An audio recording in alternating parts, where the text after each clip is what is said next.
area here, right? So let me tell you, this right here is about 2/3 of what would come off of one animal. Okay. I've processed about 1/3 of it already. Okay. Okay. This is actually what it looks like after we wash it. Okay. When we shear the animal, we shear them from the shoulder to the hip, and we start here on the belly, and we kind of go this way. And we go all the way across their back. We call that the blanket. That goes into a bag, and then we'll shear the rest of the animal. We'll do their legs, the belly, tail, neck, head. All of that goes into another bag, which we would consider the second thirds. Okay. We are actually keeping it, but there's a lot of alpaca ranches that throw it away because it's really, money to, Costs money to do something with it. Yeah, right? that's what I was trying to. Yeah. Thank you for. But in our case, we like doing a lot of crafty things. We actually found a place in Salt Lake City we could send it to, and they'll turn it into rug yarn for us. So we can make rugs out of it. So we're very happy, and now we actually have it. Oh, wow.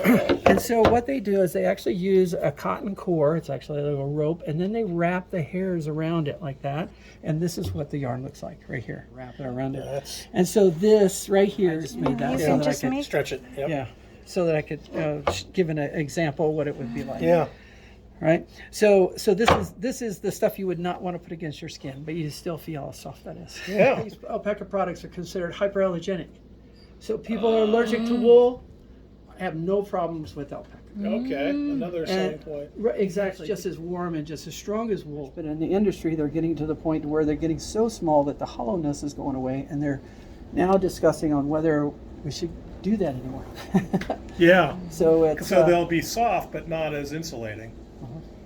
Okay. So it would be a different application then. But this is the hair, actually, right there. That's both ends of the hair right there. Okay. Okay. That's what it looks like. And when you, the hairs sort of grow in these little locks, or little groupings, if you will, right? And so in order for us to turn this into yarn, I need individual hairs. I need to pick apart these little groupings.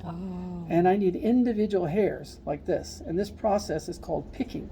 Okay. Right? And that's what we're doing is picking apart these hairs so that we get something that looks like that, right? Well, when you do this and you're doing this by hand and you're going to go through a bag this size, it takes a long time. Oh, yeah. Right? Yeah. So there is, of course, a tool that does that, and this is called a picker. Okay. And it does that.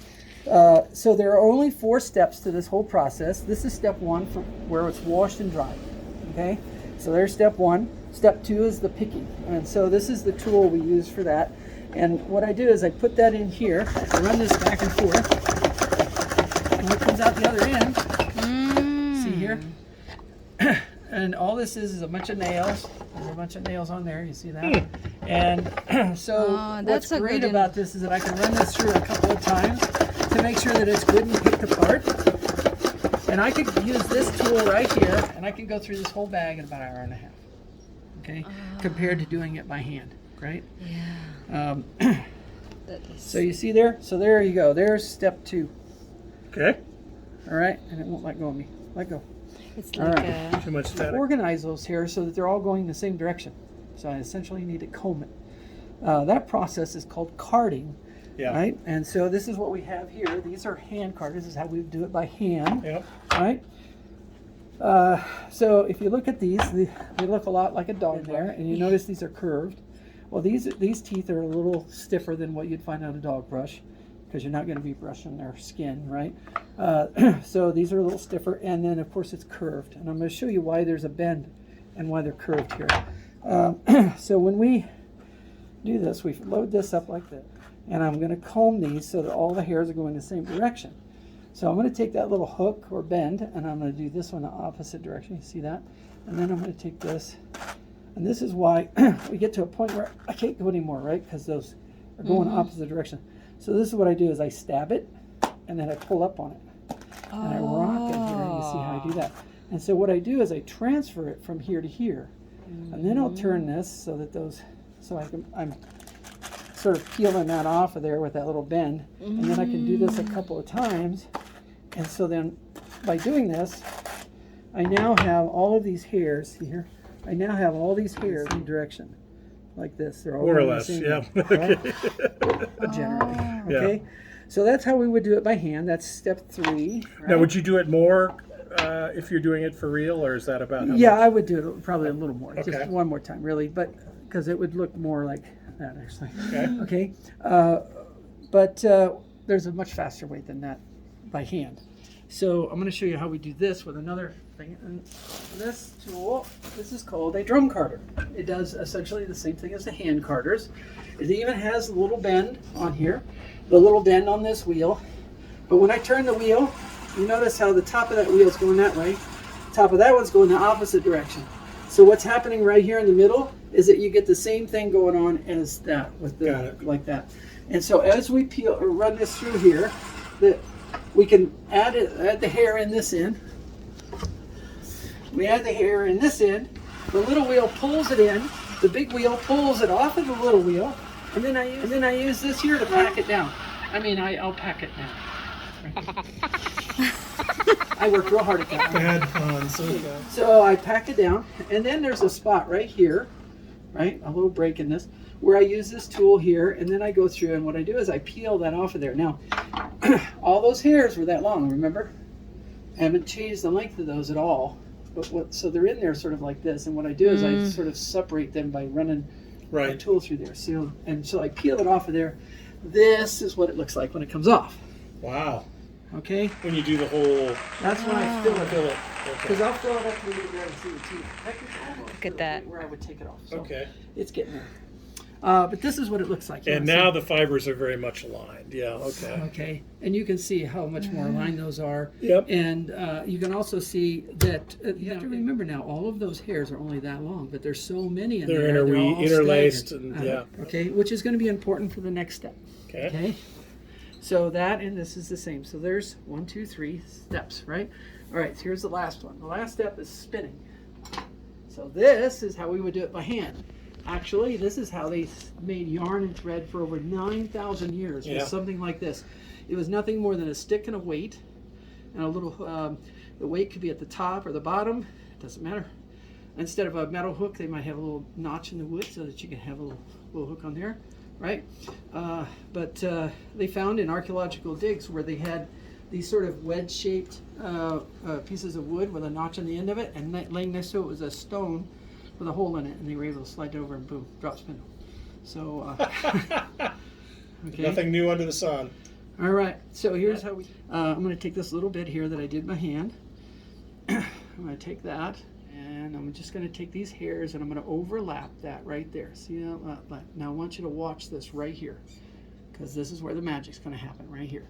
Can you see what it's doing there? Yeah. See that? So I give this a twist, and what I do is I stagger the hairs and then I let that twist go in there. I spin it, give it, stagger it, and then put that twist in there. And that's how we make the yarn and thread, just like that. We just Now stagger you're them not and- going to get a. It doesn't look. You get Ah. variable diameter doing Yes, that, right? right. And what that, now I'm doing this very quickly, and this is not what I like to do. Uh huh. So I'm not super good at it, but you do get the point. You get the idea. Yeah. right? So, okay, but you're on it. That's cool. So we do like that. There we go. Now this would only be half the story. If I was to just let go of this and let it unwind, it would just literally fall apart, right? Yep. So, so what we do is we take this, we wrap it on the base here until we can work on it later. And I run that back and forth. This is called a drop spindle. Now, if I drop it, if you just wrapped it this way, it would just loosen up and fall off. So we go back and forth as I wrap it. That way, if I do drop it, it sort of holds itself on. Okay. Now, so show you the rest of that story here when I move to the next thing. So of course there's things that are faster than this, Yeah. right? So I'm going to use this chair. If you don't, 1500s. That's about 200 years. They don't Yeah. really know. They just know that they sort of started becoming more popular around that time. So, and they all started popping up all over the country, or all over the world, technically. And they really only know that that was a time period because of writings that they found where it was talking about this new technology and how it was not going to catch on because it took the artisan out of the equation. That seems like a familiar story, doesn't it? Yeah. Exactly. Of course, I'm paraphrasing, but you get the idea. Yeah. So So here we go. We've learned now what I need is I need twist, and I need that twist right here. So how do I get that? Well, I treadle the big wheel. The big wheel moves this little wheel, and the little wheel is attached to the flyer. This is the flyer right here. And every time that flyer goes around is what's giving me my twist, okay? So that shaft that runs from here to the flyer over here, every time that this little wheel moves, so does the flyer, and that's what's giving me my twist, okay? And so that twist is coming all the way out to here, and all I have to do then is to stagger the hairs and let that twist go in there, okay? Now I'm going to do that again. It's easier. Stagger the hairs and let that twist go in there. Now, Much easier. now, so I only showed you. I showed you that kind of. It's sort of misleading here. What I want to here is for you to realize is that I'm holding the twist underneath my thumb, and all of this part's twisted, but this part's not. Right. So what I do is I stagger the hairs here, and then as I run my thumb across it, I let it twist underneath my thumb, right? So I stagger the hairs and let it go underneath my thumb, and I'm sort of doing this all in one motion, so that I stagger the hairs and then I run my thumb across it. So I just did a piece that long, right? And so it's much faster this way. Now I told you that there was more to the story. If I let go of this, it would just right. So what I do is I fill this bobbin up, and then I set it off to the side, and I put another empty one on there, fill it up. Now I set it over here. So I have 2 full bobbins, and then I put a third one on here that's empty. I take the 2 of these. Now I take those 2 bobbins and I spin this together. This from plying. So this would be a 2-ply because I'd be spinning 2 of these together. Against each other, Right? so that they. But I want you to watch what happens. I'm going to let go here with this finger here. Watch what happens. Watch. Yep. Do you see what it did? Look at that. That's called 2-ply. That's a 2-ply yarn. So that's a piece of yarn right there. So I fill the bobbin up, set it over here, do it another. I take the 2, spin them together, and then I have my yarn. I can then take it off of there. I wash it to set that twist into in here so that it hooks together, right? Essentially, it's felting it together when I wash it. And then that'll hold that twist in there, and that's where you get the yarn. Now your yarn there looks much more uniform. Is that just because of the care that you take? In, Yeah, I was doing this and wasn't focusing. Real quick, But and also some of that is actually done at the mill. Okay. Some of those are With done machines, at the mill. they're going to do it more precisely. Some of them I've done, but some of it's done from the mill. Okay. Right. So this is what I like to do. I like doing this, and of course, everything on this bobbin, everything on here is from demos, where I've done little sections. Yeah. When I actually my spinning wheel's in the house, and that's where I sit and watch TV and spin.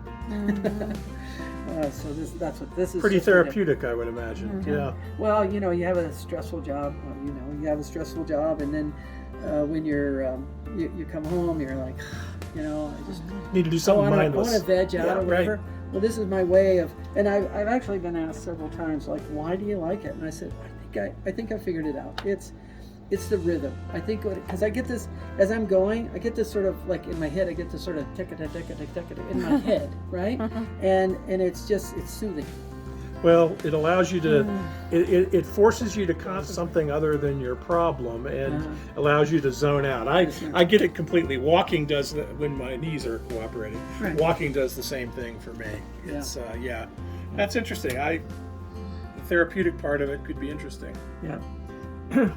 So I actually teach this. If you look around, there's several spinning wheels around. I teach this part. My wife, she teaches the dyeing and other little crafty things. In fact, all this stuff she's made. She even makes little shoes here. She's made for the seconds.